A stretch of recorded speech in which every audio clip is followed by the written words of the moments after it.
Hello मेरे प्यारे से दोस्तों। इस एपिसोड के स्टार्टिंग में यूहाओ अपनी मॉम से मिलने के लिए उनके ग्रैब यार्ड में आया होता है और यूहाओ उनके लिए उनके मनपसंद फ्लावर्स भी लेके आया होता है। तभी यूहाओ कहता है कि मॉम, फाइनली मैं वापस आ गया हूँ आपसे मिलने के लिए, मगर मॉम आप परेशान मत होइएगा, आपका बेटा अब स्ट्रांग हो चुका है, इतना कि वो उस वाइट टाइगर ड्यूक से 100 टाइम पावरफुल है। और मैं वादा करता हूँ कि मॉम, मैं उससे अपना बदला लूँगा और साथ में वाइट टाइगर ड्यूक के मेंशन में जो रेपुटेशन आपको मिलनी चाहिए थी, वो रेपुटेशन मैं आपको दिला के रहूँगा। आपके लिए किसी भी कीमत पे आपका ये बेटा जस्टिस को दिला के रहेगा और मुझे पावरफुल बन के अपने लोगों, डोंगर, इन सभी लोगों को प्रोटेक्ट भी करना है मॉम। ये कहने के साथ यूहाओ सिटी की ओर निकल जाता है, जहाँ पे यूहाओ एक दीवार पे पोस्टर को पढ़ता है जिसमें लिखा होता है कि 6 रिजर्व आर्मी कुछ लोगों को अपनी सेना में भर्ती कर रही है क्योंकि सन मून एम्पायर उनके ऊपर लगातार अटैक कर रहा है। तभी कई सारे लोग रजिस्ट्रेशन कराने के लिए आर्मी में जाने लगते हैं और सब के सब वहाँ पे पड़े हुए जाइंट से रॉक बैरक को उठा करके अपनी स्ट्रेंथ को शो कर रहे होते हैं। वहीं पे यूहाओ भी अब अपना नाम चेंज करके आ चुका था। यहाँ पे अब यूहाओ का नाम होता है तोंग तोंग और यूहाओ के आईडी कार्ड में लिखा होता है कि वो 4 लीव सिटी से बिलोंग करता है। यूहाओ की फेक आईडी के अकॉर्डिंग वो फार्मर बैकग्राउंड से बिलोंग करता है। तभी वहाँ पे वो सैनिक कहता है, तांग दोंग, तुम अपनी स्ट्रेंथ के अकॉर्डिंग इस बैरिक को उठा सकते हो, मगर मैं कहूँगा कि तुम थोड़ा वेट करो क्योंकि सबसे ज़्यादा बड़ा वाला बैरिक यहाँ पे बचा हुआ है। क्योंकि यहाँ पे टोटल 5 थे जिसमें से हर किसी ने अपने अपने बैरिक को सेलेक्ट कर लिया है, मगर यूहाओ कहता है कि मैं सबसे बड़े वाले बैरिक को उठाऊँगा, मुझे वेट नहीं करना है। ये कहने के साथ यूहाओ सबसे बड़े बैरिक के पास जाके खड़ा हो जाता है। यूहाओ को देख करके सारे ही लोग शॉक्ड हो जाते हैं कि आखिर ये पतला दुबला बंदा आखिर उस बड़े बैरिक को कैसे उठाएगा। अभी हम देखते हैं कि सब के सब बारी बारी करके अपने अपने बैरिक को उठाना शुरू कर देते हैं और अब बारी आती है यूहाओ की, जिसने बड़े ही आराम से उस जाइंट से बैरिक को एक ही बार में उठा दिया था। यूहाओ को ऐसा करता हुआ देख करके सब के सब कहते हैं ये सिर्फ देखने में कमज़ोर है, मगर असल में ये काफ़ी पावरफुल है। तभी यूहाओ कहता है कि ये बैरिक शायद मेरी पकड़ने की पावर को भी बर्दाश्त नहीं कर पाया होगा, ये स्टोन अभी कुछ देर में शायद टूट जाएगा। तभी वहाँ पे खड़ा हुआ जो मॉनिटर सोल्जर होता है वो बारी बारी करके उन सारी लोगों को एक एक बैच देता है, जिसमें से ज़्यादातर लोगों को 3rd क्लास के बैच मिलते हैं। वहीं पे यूहाओ के बगल में खड़े हुए बंदे को मिलता है 2nd क्लास का बैच जिसका नाम हुआंग होता है। और तभी आती है बारी यूहाओ की, जिसे वो सोल्जर 1st क्लास का बैच देता है और उसे मुबारकबाद देते हुए वहां से चला जाता है। तभी हुआंग भी यूहाओ को 1st क्लास का बैच पाता हुआ देख करके उसे थम्स दिखा करके कॉन्ग्रेट्स बोल रहा होता है, मगर आधे से ज़्यादा लोग यहाँ पे शॉक्ड होते हैं कि आखिर इसे 1st क्लास का बैच कैसे मिल सकता है। तभी यूहाओ जैसे ही वहाँ से गुजरता है, उसने जिस स्टोन बैरिक को उठाया था वो स्टोन बैरिक चकनाचूर होकर के वहीं पे बिखर जाता है।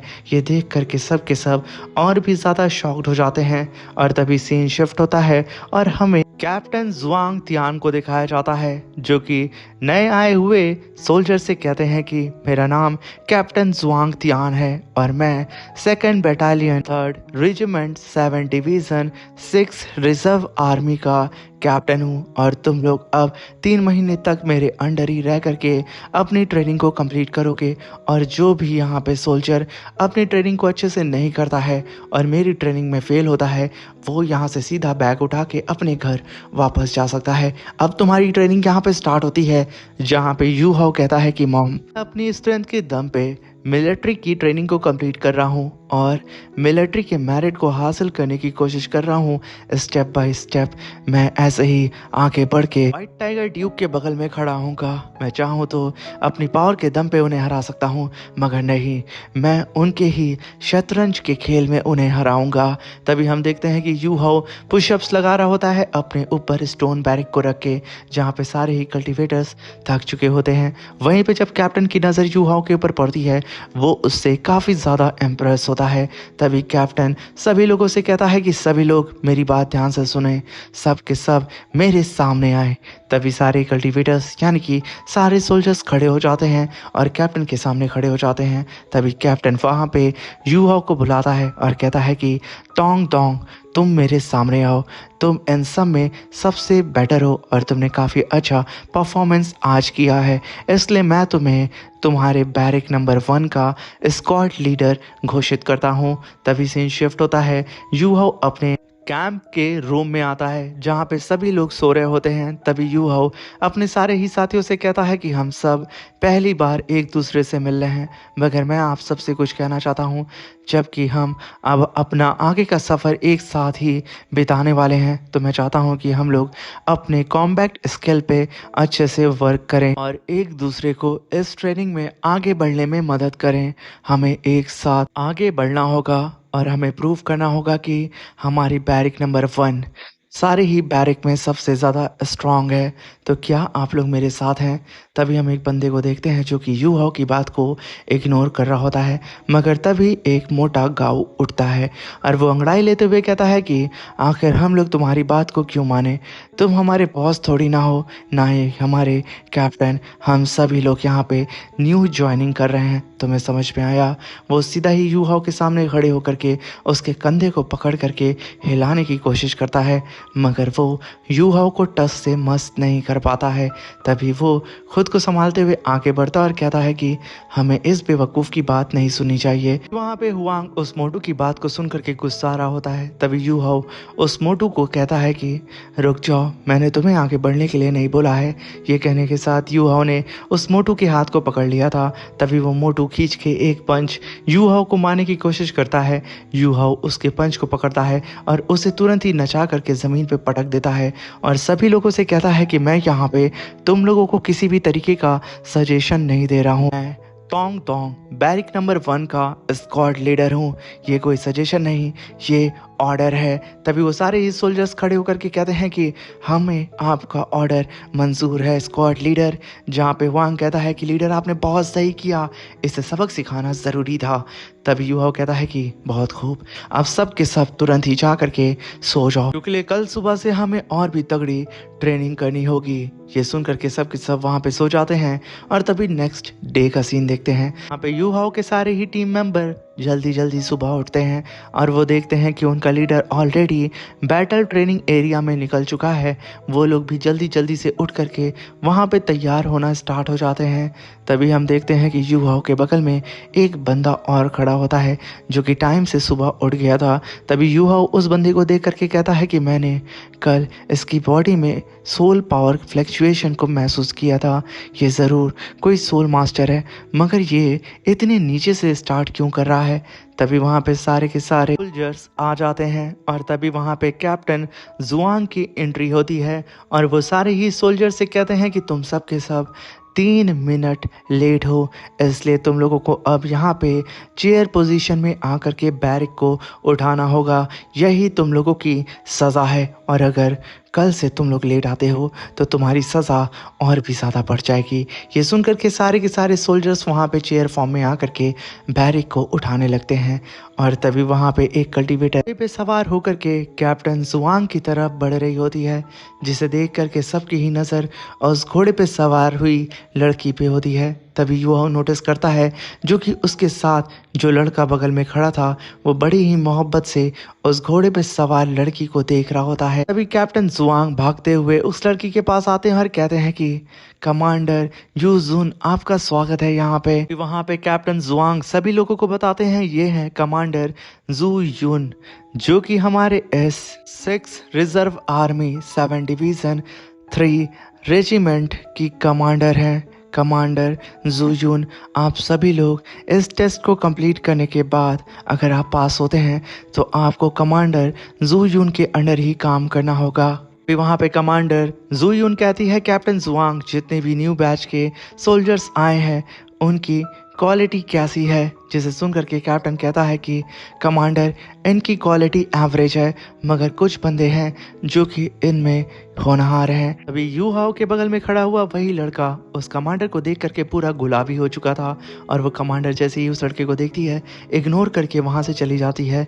और उसके जाते ही कैप्टन जुआंग वहाँ पे यू हाओ यानी कि तांग दोंग को बुलाते हैं, और उसके बगल में खड़े हुए दाई को भी बुलाते हैं, जो कि उस लड़की को देख के शर्मा रहा होता है। तभी वो बोलते हैं कि तांग दोंग, तुम अपने स्क्वाड नंबर 1 के लीडर हो, और दाई, तुम वॉइस लीडर हो। तुम्हें यहाँ पे तांग दोंग को असिस्ट करना होगा स्क्वाड 1 को मैनेज करने में। वहाँ पे दाई कहता है कि मैं दाई लूली अपने लीडर को पूरी ही तरीके से असिस्ट करूंगा। और जब यू हाओ उस बंदे का पूरा नाम सुनता है तो वो काफ़ी शॉक्ड होता है। तभी हमें रात का सीन दिखाया जाता है जहाँ पे यू हाओ अपने पास्ट की बातों को याद कर रहा होता है उस लड़के को देख करके, जहाँ पे वो अपने मॉम के साथ होता है। और तभी फर्स्ट टाइम उसने इस दाई लुइली को देखा था। असल में जो ये दाई लुइली है वो इसका चचेरा भाई है, यानी कि डुइक की तीसरी वाइफ का बेटा। तभी देखते हैं दाई लुइली की जो मॉम होती है वो बहुत हम्बल होती है। उसने यू हाओ के मॉम के बुरे वक्त में उसे पैसा दे करके उसकी हेल्प की थी, और उससे वादा भी किया था कि फ्यूचर में उसे कोई भी तकलीफ़ हो तो वो आ करके उससे हेल्प मांग सकती है, क्योंकि उसे बहुत बुरा लगा था कि ड्यूक मैंशन से इन्हें निकाल दिया गया है, मगर बेचारी ये भी कुछ नहीं कर सकती थी। जहाँ पे दाई लुइली की मॉम दाई लुइली को बताती है कि यू हाओ तुम्हारा बड़ा भाई है। ये सुन करके वो दोनों ही पहली बार एक दूसरे को हाय बोलते हैं, और दाई लुइली भी बहुत ज़्यादा हम्बल होता है अपने अदर भाइयों से, और वो यू हाओ को जाते जाते बाय बोल के जाता है। ये सब याद करके यू हाओ तुरंत ही बाहर आता है, जहाँ पे दाई लुइली अपने मार्शल आर्ट की प्रैक्टिस कर रहा होता है। अभी यू हाओ दाई से कहता है कि अगर मैं यहाँ पे सही गैस कर रहा हूँ तो तुम यहाँ पे 2 चीज़ करने के लिए आए हो। पहला, तुम वाइट टाइगर ड्यूक के सामने अपनी रेपुटेशन को ऊंचा करने के लिए आए हो और ख़ुद को प्रूव करने के लिए, और दूसरा, तुम बटालियन कमांडर यू जुन को प्रेस भी करने के लिए आए हो कि तुम उनके लायक हो, क्योंकि commander you Jun star Louis royal family से बिलोंग करती हैं, और तुम्हें भी यहाँ पे मिलिट्री मेरिट को अर्न करके अपने स्टेटस को उनके इक्वल करना होगा। ये सुन करके दाई कहता है कि आखिर ये सब कुछ तुम्हें एग्जैक्टली कैसे पता है, कहीं तुम मेरे फादर के स्पाई तो नहीं हो। तभी यू हाओ कहता है कि नहीं, मैं ऐसा कोई स्पाई वगैरह नहीं हूँ, मगर मैं तुम्हारी एबिलिटी को चेक करना चाहता हूँ। ये सुन करके वहाँ पे दाई अपनी पावर को रिलीज़ करते हुए अपनी 3 सोल रिंग को अपीयर करता है, और कहता है कि मुझसे फाइट करने के लिए सोल मास्टर भी डरते हैं, और तुम मुझसे फाइट करना चाहते हो जो कि तुम कोई सोल मास्टर नहीं हो। तभी यू हाओ कहता है बच्चे आ जा। तभी यू हाओ और दाई की फाइट होने लगती है, जहाँ पे यू हाओ बहुत ही बुरी तरीके से दाई को कूट रहा होता है। दाई को यकीन नहीं हो रहा होता है कि आखिर एक कल्टिवेटर जो कि सोल मास्टर भी नहीं है वो एक सोल मास्टर को कैसे पीट सकता है। तभी यू हाओ उसे मारते हुए बताता है कि बेवकूफ़, सोल मास्टर होना या फिर सोल पावर होना ज़रूरी नहीं है, स्ट्रेंथ का भी कमाल होता है। ये सुन करके वहाँ पे दाई अपनी white tiger Vajra transformation technique को परफॉर्म करता है। ये देख करके यू हाओ कहता है कि दाई लुइली की वाइट टाइगर मार्शल सोल यकीनन ये काफ़ी ज़्यादा इनक्रेडिबल है, इसकी स्पिरिचुअल पावर बहुत ही ज़्यादा स्ट्रॉन्ग है, मगर मुझे यहाँ पे दाई की बॉडी के अंदर उसकी मेंटल पावर भी महसूस हो रही है। कहीं ये कोई फ्यूज़न मार्शल सोल तो नहीं है ना। सोच सोच करके यू हाओ अभी भी दाई को कूटे जा रहा होता है, जहाँ पे दाई कहता है कि ये पॉसिबल हो ही नहीं सकता है, तुम मुझसे स्ट्रांग कैसे हो सकते हो। तभी यू हाओ कहता है कि बच्चे, तुम अभी मेरे सामने छोटे हो। ये कहने के साथ एक ही पंच में यू हाओ दाई को जमीन पे पटक देता है। दाई कहता है कि मैं वाइट टाइगर ड्यूक का बेटा हूँ, आखिर मैं तुमसे कैसे हार सकता हूँ, तुम कोई भी नहीं हो। तभी यू हाओ कहता है कि आखिर वाइट टाइगर ड्यूक के अंदर ऐसी क्या खासियत है।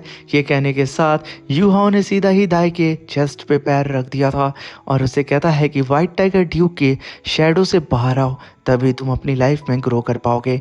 मगर तभी वहाँ पे कमांडर जू यून आ जाती है, और वो कहती है कि आखिर यहाँ पे क्या चल रहा है। कमांडर को देख करके यहाँ पे दाई तुरंत ही शर्मा करके यू हाओ को ढकेल के पीछे हट जाता है और अपने चेहरे को छुपाने लगता है, क्योंकि यू हाओ ने उसके चेहरे को मार करके सुझा दिया था। तभी वहाँ पे दाई कहता है कि यून आखिर तुम यहाँ क्या कर रही हो।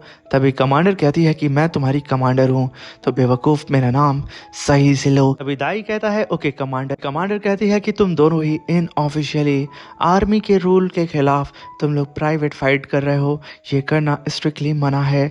तभी वहाँ पे यू हाओ आगे बढ़ता है और कहता है कि कमांडर जू, यहाँ पे मेरे और दाई के बीच का ये मैटर है, प्लीज़ आप इसमें इंटरफेयर ना करें। ये कहते हुए यू हाओ अपने कदम आगे बढ़ाने लगता है, जहाँ पे कमांडर अपनी शॉट को निकाल करके यू हाओ के ऊपर अटैक करने वाली होती है, मगर यू हाओ उसे मेंटल शॉक दे करके एक ही बार में ज़मीन पे गिरा देता है। यहाँ पे कमांडर जू की पूरी बॉडी कुछ पल के लिए पैरालाइज हो चुकी थी। ये देख करके दाई भागते हुए जू यून के पास जाता है और कहता है कि यून आखिर तुम्हें क्या हो गया है, तुम ठीक तो हो ना, तुम कुछ बोल क्यों नहीं रही हो, तुम मेरी रिस्पॉन्सिबिलिटी थी। ये कहने के साथ वो पागलों की तरह हंसते हुए अपने ऑरा प्रेशर को रिलीज करता है और कहता है कि नहीं, मैंने कसम खाई थी कि मैं तुम्हें प्रोटेक्ट करूंगा, मेरे होते हुए तुम्हें कोई भी हर्ट नहीं कर सकता है, मैं इस तोंग तोंग को जिंदा नहीं छोड़ूंगा। ये कहने के साथ दाई पहली बार अपनी ट्विन मार्शल सोल को एक्टिवेट करता है, जिसे देख करके यू हाओ कहता है कि यकीनन मैं सही था, इस बेवकूफ़ दाई के पास मार्शल सोल म्यूटेशन है। ये कहना ही था, वो दाई अब पागलों की तरह यू हाओ के ऊपर अटैक करने लगता है, जहाँ पे यू हाओ उसके अटैक को सेंस करके कहता है कि इस बेवकूफ़ ने सिर्फ अपनी वाइट टाइगर ड्यूक इनहेरिटेंस को ही कल्टीवेट किया है, इसने अपने मेंटल एट्रीब्यूट की पावर को कभी कल्टीवेट ही नहीं किया है। और अगर ये इन दोनों ही पावर को कल्टीवेट करता है, जो कि इसके लिए बहुत ही ज़्यादा डिफ़िकल्ट होगा, मगर अगर ये इसे कल्टीवेट कर लेता है तो इसकी मार्शल सोल एक्सट्रीम लेवल तक जा सकती है, इसकी स्ट्रेंथ बहुत बूस्ट हो सकती है। बस इसे अपनी अब मेंटल एट्रीब्यूट की पावर को अवेक करना होगा। ये कहने के साथ यू हाओ उसके सारे अटैक को डॉज करके एक ही अटैक में उसे वहाँ पे ज़मीन पे गिरा देता है और धीरे धीरे कदम बढ़ा रहा होता है जू यून की तरफ, जहाँ पे जू यून कहती है कि आखिर तुम्हारी हिम्मत कैसे हो गई दाई लुइली को हर्ट करने की, मैं तुम्हें नहीं छोड़ूंगी।